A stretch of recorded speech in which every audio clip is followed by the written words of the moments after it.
Danau yang indah di Kamerun ini telah menyebabkan ribuan kematian. Pada tahun 1986, penduduk pemukiman kecil di dekat Danau Nyos mendengar suara gemuruh yang aneh, pilar semburan dan buih naik di atas badan air dan air di dalamnya berubah menjadi merah.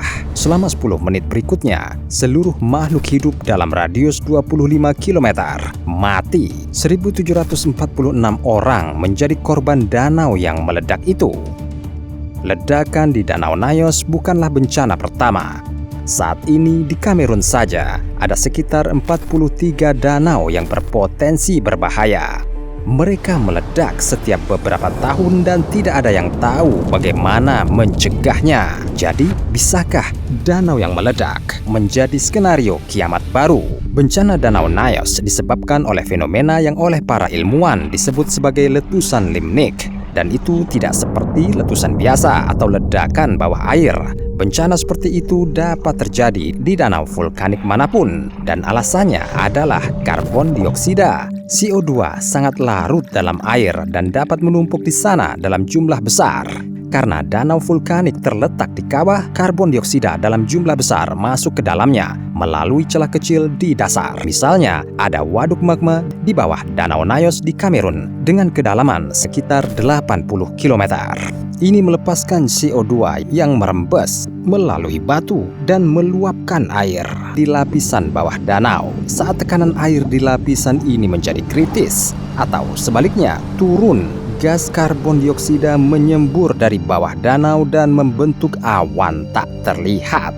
Selama bencana di Kamerun, awan karbon dioksida dengan volume lebih dari 1 km kubik dan massa hampir 1,3 juta ton naik dari perut danau. Pada saat yang sama, semburan dan buih setinggi sekitar 100 meter meledak ke langit di atas danau. Letusan juga memicu gelombang setinggi 25 meter yang menghantam pantai dan merobohkan sebagian hutan di dekat danau. Pada saat yang sama, air di Nyos berubah menjadi merah. Masalahnya adalah lapisan dalam danau jenuh dengan besi muncul ke permukaan sebagai akibat dari ledakan tersebut. Di sana, di bawah pengaruh oksigen, air teroksidasi dan memperoleh warna karat yang dalam. Tapi karena karbon dioksida lebih berat dari udara, awan mematikan turun ke lembah. Keracunan karbon dioksida jarang terjadi. Biasanya, konsentrasinya di udara tidak melebihi 0,5%. Tapi jika angka ini naik menjadi 5%, seseorang akan mengalami pusing, mual, mengantuk, dan kesulitan bernafas. Jika konsentrasi karbon dioksida naik hingga 10%, dapat memicu kejang, koma, dan bahkan menyebabkan kematian. Dan jika Anda berada di ruangan yang udaranya 30% CO2, Anda akan langsung kehilangan kesadaran. Tidak ada kesempatan bertahan hidup dalam situasi seperti itu. Soalnya, karbon dioksida tidak hanya menyebabkan mati lemas, memasuki aliran darah dan menggantikan oksigen yang dapat menyebabkan serangan jantung total dan merusak organ dalam termasuk otak. Konsentrasi pasti CO2 di awan yang meletus dari Danau Nyos tidak diketahui. Tapi itu pasti lebih dari 30% karena gas langsung membunuh 1.746 orang dan 3.500 ekor ternak. Hanya mereka yang berada di dataran tinggi saat awan turun ke lembah yang bisa lolos. Selain tanda-tanda mati lemas, muncul luka lecet dan bintik merah di tubuh korban. Dan para penyintas ingat merasakan bau belerang dan telur busuk. Kemungkinan besar gas vulkanik lainnya seperti hidrogen sulfida keluar dari perut Danau Nyos bersama dengan CO2.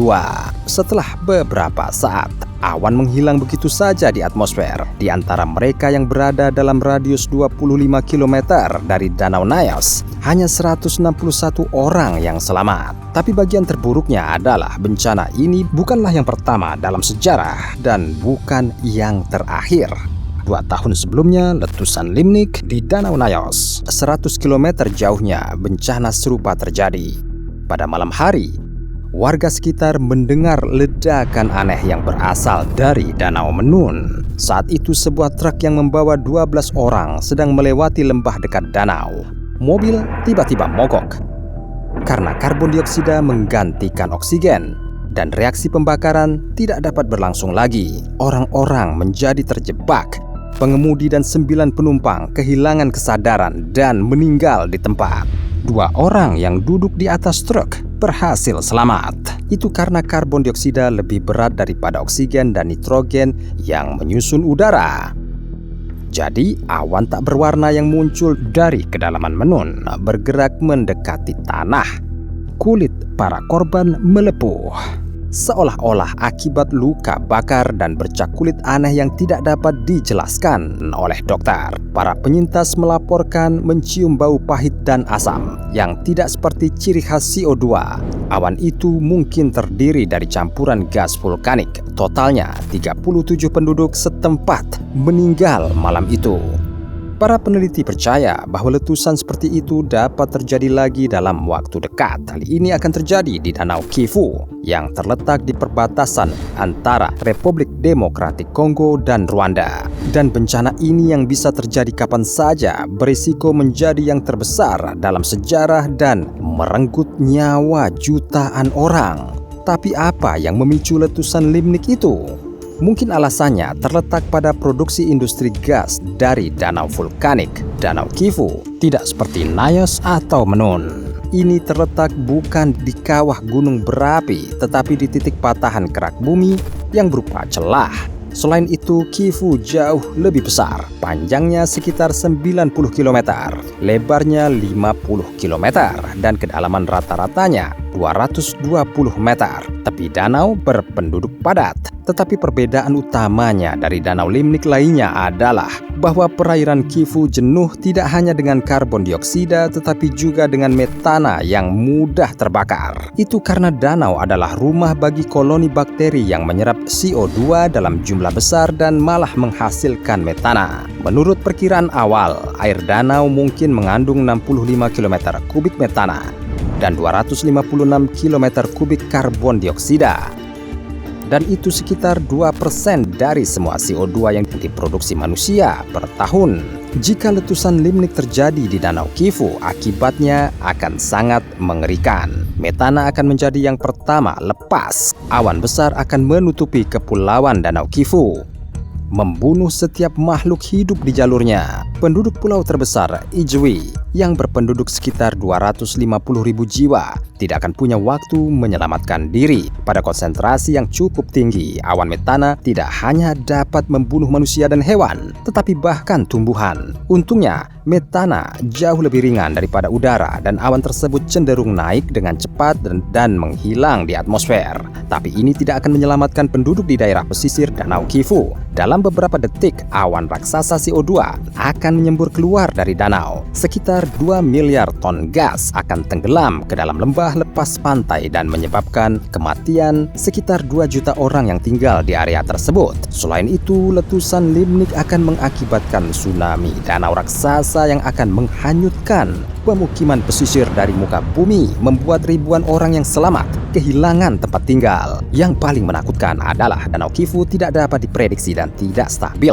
Para peneliti tidak tahu persis kapan bencana itu akan terjadi, tetapi mereka yakin itu bisa terjadi dalam waktu dekat karena danau tersebut terletak di wilayah Rwanda dan Kongo. Kedua pemerintah harus mengambil seluruh tindakan pengamanan yang memungkinkan untuk melindungi penduduknya. Namun kedua negara tersebut memutuskan untuk mengekstrak metana dari Kivu untuk pembangkit listrik mereka. Nyatanya, gas telah diekstraksi dari danau sejak tahun 60-an. Stasiun kecil menggerakkan tempat pembuatan bir di tepi Danau Kivu selama 40 tahun. Dan pada tahun 2016, pemerintah Rwanda meluncurkan proyek produksi gas skala besar pertama, Kivu Watt, sebuah tongkang dengan peralatan terletak 13 km dari pesisir di atas salah satu bagian terdalam Kivu. 4 pipa turun ke kedalaman 350 meter dan memompa keluar air jenuh gas. Saat air naik, metana terlarut dan CO2 kembali menjadi gelembung gas. Pada tahap ini, 80%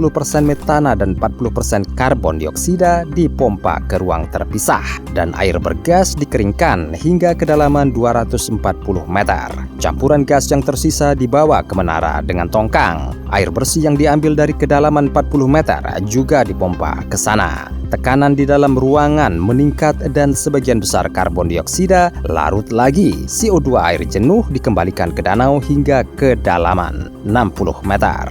Hasil dari proses ini adalah campuran gas yang terdiri dari 85% metana. Ini dikompresi dan dikirim ke pembangkit listrik di pantai. Gangguan pada keseimbangan halus Kifu ini terlihat menakutkan. Tetapi para peneliti mengklaim bahwa produksi gas macam itu sebaliknya dapat mengurangi resiko letusan limnik di danau tersebut. Mereka mengatakan bahwa untuk mencegah kemungkinan ledakan cukup mencegah metana terakumulasi di dalam air. Dan ekstraksi gas adalah cara yang bagus untuk mengurangi konsentrasi gas. Tapi yang penting jangan sampai tambah parah. Lagi pula ternyata risikonya meningkat jika air yang sudah dibuang gasnya dipompa dengan tidak benar ke dalam danau. Faktanya lapisan bawah Kifu terdiri dari air yang asin dan jenuh gas diberi makan oleh mata air vulkanik, dan lapisan atas terdiri dari air tawar tanpa pengotor metana dan karbon dioksida. Karena lapisan asin dan air tawar tidak bercampur, tekanan di dasar danau membuat gas tetap cair. Di 2009, pemerintah Rwanda dan Kongo mengadopsi dokumen yang menyatakan bahwa air asin yang telah dihilangkan gasnya harus dikembalikan ke kedalaman setidaknya 260 meter. Jika tidak, air asin yang bercampur dengan lapisan atas air tawar tidak hanya dapat menghancurkan ikan dan tumbuhan di danau, tapi juga memicu letusan limnik. Dan Kifuat mengabaikan persyaratan ini, memompa air hingga kedalaman 240 meter. Nyatanya, meski semua tindakan pencegahan diikuti, bencana Danau Kifu tak terhindarkan. Ada bukti bahwa danau vulkanik meledak jauh sebelum produksi gas dimulai. Pada bulan Januari 2017, letusan limnik bisa saja membunuh ribuan orang di Italia Selatan. Yang terjadi adalah di Danau Avernus, terletak di kawah gunung berapi, semua ikan mati mendadak. Alasannya ternyata karena danau itu terbalik. Selama bulan-bulan musim dingin, suhu permukaan air di Avernus turun hingga 4 derajat Celcius. Pada saat yang sama, lapisan bawah yang jenuh dengan karbon dioksida tetap hangat. Pada titik tertentu, air dingin mengalir ke dasar, menggusur lapisan yang tidak dapat dihuni ke permukaan. Seluruh ikan di danau mati seketika. Karbon dioksida juga dilepaskan ke atmosfer. Untungnya, jumlahnya di Avernus tidak cukup untuk menyebabkan letusan limnik. Para peneliti mengklaim bahwa danau terbalik seperti itu telah terjadi setiap beberapa tahun selama 2 abad terakhir. Karena proses ini bersifat siklis, dapatkah letusan limnik terjadi jauh di masa lampau? Di tahun 1986, itulah pertanyaan yang diajukan oleh Samuel Fried, seorang peneliti di Universitas Swansea. Dia menemani misi ilmiah ke Kamerun segera setelah bencana Danau Nyos, dan Fried memperhatikan detail yang aneh. Tidak ada ikan mati di danau setelah ledakan, tapi ada lebih dari itu. Penduduk setempat menyatakan Nyos tidak pernah memiliki ikan sama sekali. Ini aneh karena sisa danau vulkanik di daerah tersebut penuh dengan kehidupan. Hal ini membuat penjelajah percaya bahwa letusan di Danau Nyos bukanlah yang pertama. Bencana serupa telah terjadi setidaknya sekali dalam 50 tahun terakhir. Selain itu, peneliti percaya itu terjadi secara berkala selama ratusan tahun. Memang referensi tentang itu tetap ada, bahkan dalam mitos dan legenda lokal. Misalnya legenda tentang ledakan danau masih ada di kalangan masyarakat Kom. Dahulu kala kepala suku Bamesi mengundang Koms ke permukimannya. Namun seiring berjalannya waktu, dia merasa kekuasaannya bisa digoyang orang asing. Kemudian kepala Bamesi menyarankan kepada pemimpin Kom untuk mengumpulkan anggota laki-laki yang tidak diinginkan dari kedua suku di 2 rumah dan membakar mereka. Namun ketika para kepala suku menjebak orang-orang tersebut ke dalam jebakan dan membakar rumah-rumah tersebut, ternyata kepala suku Bamesi meninggalkan pintu di gubuknya agar rakyatnya dapat menyelinap keluar dan menyelamatkan diri dari api. Pemimpin Kom tidak tahan dengan rasa malu seperti itu dan memutuskan bunuh diri. Dia memerintahkan sukunya untuk tidak melakukan upacara pemakaman, tetapi meninggalkan tubuhnya dan keluar dari Bamesi. Saat pemimpin Kom gantung diri, cairan dari tubuhnya membentuk danau, dan Bamesi memutuskan untuk memancing. Tapi saat perahu mereka memasuki air, terdengar suara gemuruh dan danau itu meledak menenggelamkan semua orang Bamesi. Di barat laut Kamerun, di mana Danau Nyos berada, terdapat lebih dari 250 kelompok etnis dan bangsa yang berbeda, masing-masing dengan kepercayaan dan cerita rakyatnya sendiri. Tapi mereka semua berbagi mitos tentang danau yang berbahaya. Beberapa negara memiliki kisah tentang roh jahat yang muncul dari danau sebagai kabut dan menghancurkan seluruh kehidupan dan merenggut nyawa manusia. Beberapa legenda menyebutkan ledakan danau, dan sebagian orang percaya bahwa badan air dihuni oleh jiwa nenek moyang mereka yang menghukum mereka yang tidak menghormatinya. Kisah-kisah ini menunjukkan bahwa letusan limnik Kamerun dapat terjadi ratusan dan ribuan tahun yang lalu, meneror masyarakat adat. Jadi, bukan produksi gas yang memicunya, itu lain ceritanya. Antropolog Eugenia Shanklin yang mengumpulkan dan menganalisis mitos orang-orang yang tinggal di dekat Danau Nyos melihat ciri aneh. Sebagian besar bencana terkait danau yang dijelaskan dalam legenda terjadi pada awal musim hujan, dan ada penjelasan ilmiah untuk ini. Alasannya adalah letusan limnik terjadi ketika metana dan CO2 larut di lapisan bawah air berputar kembali ke dalam gas. Agar itu terjadi, cukup mengubah tekanan pada lapisan bawah danau dan suhu air atau mengguncang danau seperti sekaleng soda. Artinya gempa bumi, aktivitas vulkanik di dekat danau, tanah longsor, gua, dan bahkan hujan biasa atau angin kencang dapat memicu letusan limnik. Dengan kata lain, apapun bisa menjadi pemicu kapan saja, dan satu-satunya cara untuk mencegah bencana tersebut adalah dengan mengeluarkan gas dari kedalaman danau yang juga dapat menyebabkan letusan limnik. Ternyata tidak ada cara untuk mencegah bencana tersebut, tetapi apakah ada peluang untuk menyelamatkan diri? Pada akhir Agustus 2002, penghuni pemukiman dekat Danau Cook meninggalkan rumah mereka secara massal. Soalnya, air danau tiba-tiba berubah warna dan bau belerang mulai menyebar ke seluruh lembah. Danau Cook terletak hanya 10 km dari Danau Nyos dan juga berada di bawah gunung berapi. Jika letusan limnik terjadi di sini, awan mematikan bisa membunuh puluhan ribu orang. Namun yang paling menakutkan adalah setelah letusan di Danau Nyos, Danau Cook dan waduk vulkanik lainnya di wilayah tersebut diuji keberadaan CO2 dalam jumlah besar di perairannya, dan Cook dinyatakan aman. Tampaknya hanya dalam 36 tahun terakhir telah mengumpulkan cukup gas untuk meledak. Untuk mencegah bencana, perlu dilakukan pemantauan tahunan terhadap kandungan gas di lapisan bawah seluruh 43 danau yang berpotensi berbahaya. Dan itu hanya di Kamerun. Sebaliknya, pemerintah memasang sensor CO2 di lepas pantai, hanya beberapa darinya. Sensor harus memperingatkan penduduk setempat dengan keras tentang peningkatan konsentrasi karbon dioksida yang tiba-tiba di udara. Dengan begitu, masyarakat memiliki waktu sekitar 1 jam untuk mengungsi ke tempat yang aman. Dan jika menurut Anda, ledakan danau hanyalah masalah Kamerun atau benua Afrika, nih, begini kabar buruknya. Badan air yang berpotensi berbahaya adalah danau di dekat Gunung Mammoth di Amerika Serikat, Danau Mashu di Jepang, Lac Favin di Prancis, waduk di wilayah vulkanik Eiffel di Jerman, dan seluruh Laut Hitam.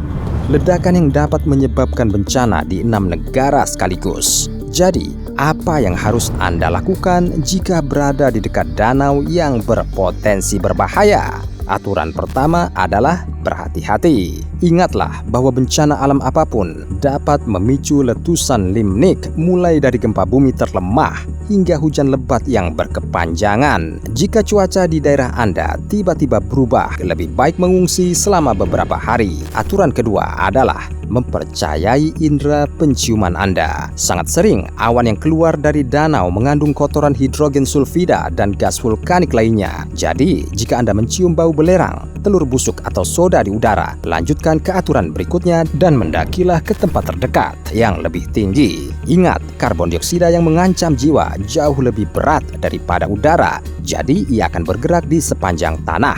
Semakin tinggi Anda, semakin besar peluang Anda tetap hidup. Aturan selanjutnya adalah menahan nafas jika berada di awan. Konsentrasi CO2 di awan melebihi 30%, jadi Anda beresiko pingsan saat bernafas pertama kali. Jadi usahakan untuk tidak bernafas dan keluar dari zona bahaya secepatnya. Lebih baik bergerak dengan berjalan kaki dan dengan kecepatan yang tenang sehingga Anda dapat menahan nafas lebih lama. Dan jangan coba-coba meninggalkan zona bahaya dengan mobil karena karbon dioksida tidak akan membiarkan Anda menyalakan mesin dan Anda hanya akan membuang waktu yang berharga. Dan aturan terakhir harus disiapkan. Jika Anda tinggal di dekat danau yang berbahaya, jangan ragu untuk membeli masker dengan tangki oksigen. Jika terjadi bencana, itu akan menyelamatkan hidup Anda. Letusan limnik hanya dapat terjadi di danau yang airnya terlalu jenuh dengan karbon dioksida. Tapi ini belum tentu masalah danau vulkanik. Secara teoritis, hampir semua badan air dapat jenuh dengan gas berlarut, baik dari sumber bawah tanah yang memberinya makan atau sengaja untuk keperluan industri. Apakah Anda yakin danau di taman pusat kota Anda 100% aman?